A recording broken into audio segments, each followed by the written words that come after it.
The first ever that I've seen rock work with a play function. Slinky mode. Slinky mode.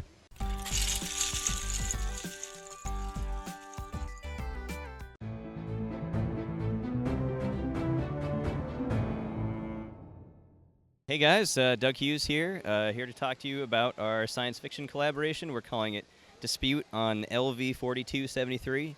As I've been telling all of the kids that come through, it's dispute over this bubblegum river that is a precious resource. Team Blue here built a base and is defending, and Team Olive is attacking with some extremely large hardware. And so we had a group of us, I don't want to say like 10, 12 people, all contributed bits and pieces, different amounts, different vehicles, collaborated all kind of online, and it all came together here. Let's see, what else? Was there kind of a standard for each person building, or was it just kind of like follow a color scheme and then bring what you want? Yeah, we had some rules, so it was pretty democratic. This was not the most tightly controlled collaboration, I would say, but that was okay. You know, it kind of came together, and like you said, so we'd say, okay, there's a general theme for blue, and so it's mainly light bluish gray, but dark blue accents with white and some black, something like that. And then olive would be mainly olive with orange accents and a few other things. And then just kind of go at it. And people sent out a couple of those drone ideas really early on, and that got the juices flowing. So Simon Liu especially was really keyed up on the whole olive thing. That's a big thing for him. So basically, I actually think that's the genesis of this whole thing, was he had made an olive drone, and that just got all of us thinking and talking about what we could do. So. There you go. So which section did you work on building then, and then we can launch in with the rest of the builders? Yeah, sounds great. So I worked on this front left section here. So it's 4 of the 18 base plates, and so it includes the main part of the lighting, and these are LED strips underneath trans dark pink, and we've got a strip of fluorescent lighting, like plastic sheeting that they'd use to diffuse that light under there. So it kind of helps break up the point lights. But it looks really great with that color of brick there, yeah. Oh, thanks. Yeah, I was really happy.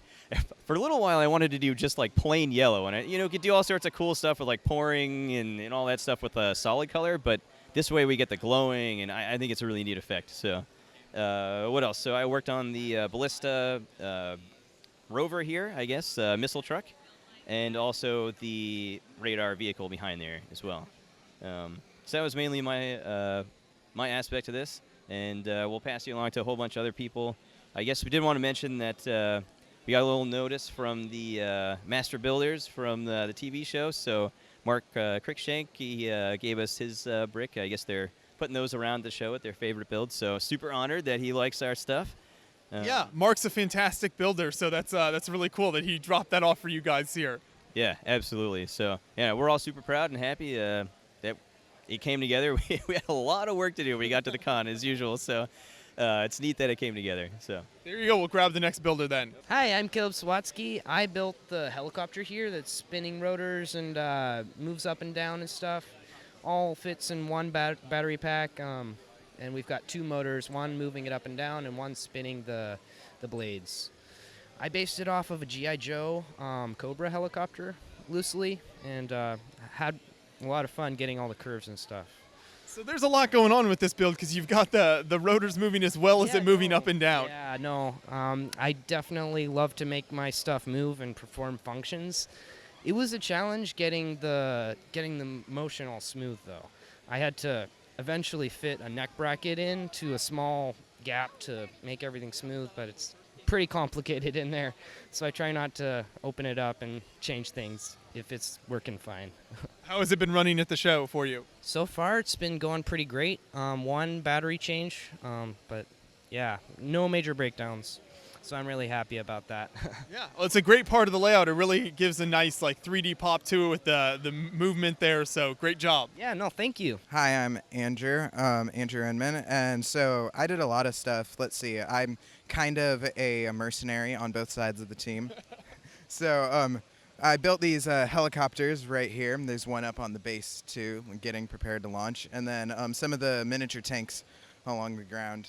I also built the giant mech in the background, but that that was really interesting, trying to figure out how to get it to balance with all of its intricate details, yeah. Details, yeah.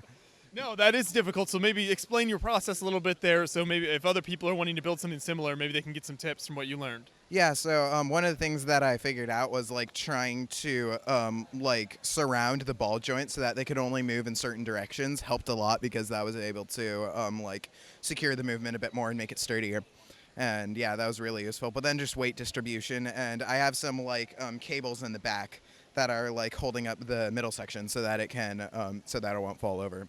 There you go, a little safety there. Yep.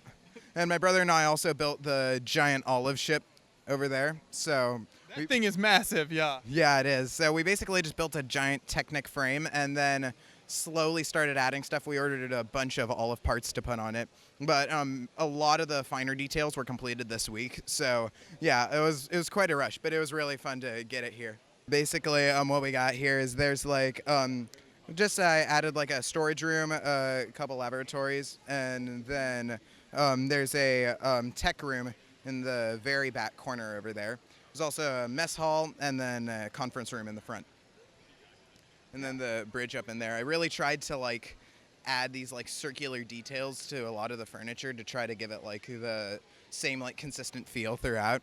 And the mess hall was really fun to try because of the like trans blue like table that I put in there. Does this whole ship travel as one big piece then? Yeah, it does. So we integrated a handle onto the front area between the mandibles. And so from there, you just grab it from there and then on the back, and we can just lug it around like that, and nothing really falls off. So it's pretty successful. Well, that is super impressive. Thank you so much. Good work. I am Kevin, and I built this large artillery truck for the olive and orange team, and I was really inspired to use these very large tires that LEGO came out with to just build a massive vehicle. And then I got the big, huge gun there, which the first time I built was smaller, and I put it on the back of the truck, and I was like, this is too small. Gotta go bigger. And then I also did a lot of the groundwork here and worked on putting these treads into the ground for the tracks for where the vehicle had driven. I thought that was a fun detail. Vehicle tracks like that are a great little detail that are easy to overlook, but add some nice like extra detail to the build. Yeah, and then I had a little bit of an issue, but I got it angled here so you kind of get like the vehicle turning, and I just thought that would look so much better than it just driving straight. And then is there like an interior to the sort of like cockpit area there? There is an interior. It's a little challenging to get to, but I think I can pop this front section off. And so we got like the commander up there, and then there's a person down on the third floor, and then a couple like in like a floor in the middle. And then also this vehicle is fully remote controllable. So I've got these wheels powered, and then this one here does steering. Doesn't work on the display, too many obstacles, but took a bit of work to get that all geared down and be able to drive, because it's a really heavy vehicle. I was hoping you just start destroying everything on the display here with it. I might try that tomorrow afternoon. Just see what type of destruction we can cause. This is a great addition to this side of the battle, though, so thank you. Yeah, thank you. Hi, I'm Simon Liu, and I did the Olive Air Force part of this collab. When we decided to come to Bricks Cascade, I wanted to do something with some of the builders that I've known and some of the builders I want to work with, and I came up with the idea of let's do like a olive invasion of some sort, because it's my almost trademark color scheme that I've been doing for quite a few while. But I did want to build something slightly different, so I actually started with the dropship here in the back, and I knew that once we decided we're going to do some sort of invasion, I wanted to drop off actual drones. So it's a bit hard to see, but you could actually fit 6 drones in the bay of the dropship, and you have that landing there, and you can see that there's all these different types of drones that are coming out. I did a set, and James did a set, and Andrew did a set in terms of the variations of the olive drones, and then I also did the olive fighters. The olive fighters is also pretty new. I've done a similar version of them before, but this one's got a bit more play features. So they actually have openable missile silos and landing gear. that can fold down and so that it could actually land, and that one actually was up for no apparent reason, even though it was flying. But really, what we really want to do is just have something really fun to do, and it was incredible. And I pitched the idea, and then they just ran with it, and everyone's like, okay, let's do this, let's try that, and like I'm gonna bring my stuff, and let's see what we can do. Yeah, it's just a really great group of builders, and the drones are fantastic. So maybe pick one of those up, and we can see if we can take a closer look there at those, because there's a lot of pieces in there. Yeah, so I've done a lot of drones over the years, but this is arguably one of my favorites. The key new piece I have was actually the Overwatch guns, which, because they've got studs on two sides, allows me to do a new hip connection. A lot of the times with the drones is like it's hard to stand up, or it's been done so many times. So when this new piece came out, that allowed me to actually come up with a new type of drone, even though I've done many similar ones before.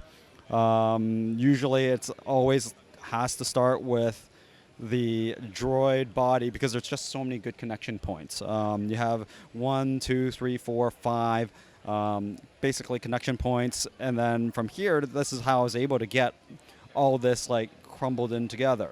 And another new idea I had was like, let's stick the arms on the top of the droid arm, so it creates kind of like shoulders and such, and all of this is pegged on in the back and such. There's a lot packed into a small area there. A lot. So I think Andrew pointed out that it's kind of monotonous to build all these. These are pretty densely packed for the size they are. Like from a minifig perspective, I was actually quite happy that they are bigger, but this is probably the smallest one I've made at this scale that's this detailed, and so I've been very happy with that. And also, I can now see how you did that in Cheat. Right. There you go. Yes, you can see the angled path. But they're also highly posable here as you look at them kind of running to the battlefield. So it's not just like an intricate design. Yes, like that's the other thing. I want a bit of posability, but at this scale, you are somewhat limited into just how posable they can be without getting too big. So I think I try to keep it as small and compact as possible, while at least having some sort of movement that can happen. Sure. Well, great work, Simon. Thank you. Oh, thank you. Eli Willsea. I was on Team Landscape, so I was in charge of the back canyon wall along with Grant, but it ended up being me and a few other builders who actually built it for Grant, and then myself. So the technique you can see all along the back is just snotted bricks layered, and the way I actually built it, I built it in layers that would slide down over Technic axles, so I could work on individual layers and then stack up and get different variances in the layers, much like a real canyon. And I actually pushed the limits of my collection, because it's a lot of dark orange and medium dark flesh that I ended up using there, but I think the effect turned out pretty nice. There is a bonus feature, though, that was unintended in the building of this canyon wall, and that's what I like to call slinky mode. So because it's all separate layers, you can bend the canyon back, and it's like a play feature built into the canyons. So I can attempt to show you that, and hopefully it won't break. So here's slinky mode, the first ever that I've seen rock work with a play function. Slinky mode. And that's my contribution to the collab. I'm not for Team Dark Blue or Team Olive Green. I'm Slinky mode, Team Slinky mode. Yeah, I think you've started a trend here of rock work with play features. Yeah, I mean, who would have thought we needed it? Well, I think we need it. Doug again, and we just wanted to mention one of the builders who isn't here, Peter Carmichael. He built the large blue base in the background here. I helped with like a few things, and Andrew Inman helped clean a little bit up at the end as well. But really just epic architecture, we thought. So definitely wanted to make sure you got a shout out there. And I think that covers pretty much all the builders here. Really great crew, obviously. We had a great time putting it together. And one of the fun things we've been doing is as the crowd comes by during the convention, we've been asking everyone which team they think is going to win the battle. And as you can imagine, this comes to some hilarious debates with like little kids coming up with great, like absurd circumstances and stories. But we were actually hoping to find out what the Beyond the Brick listeners thought. And so, of these two teams, Dark Blue versus Olive, who's going to take the cake, man? Who's going to get the Bubblegum River? Sound off in the comments below, and you got to make a good case for why you think which one side will win. All right, I can't wait to read this. Thanks, guys. Well, yeah, great work. Thank you so much to everyone who took the time to show us the display here. Keep up the good work.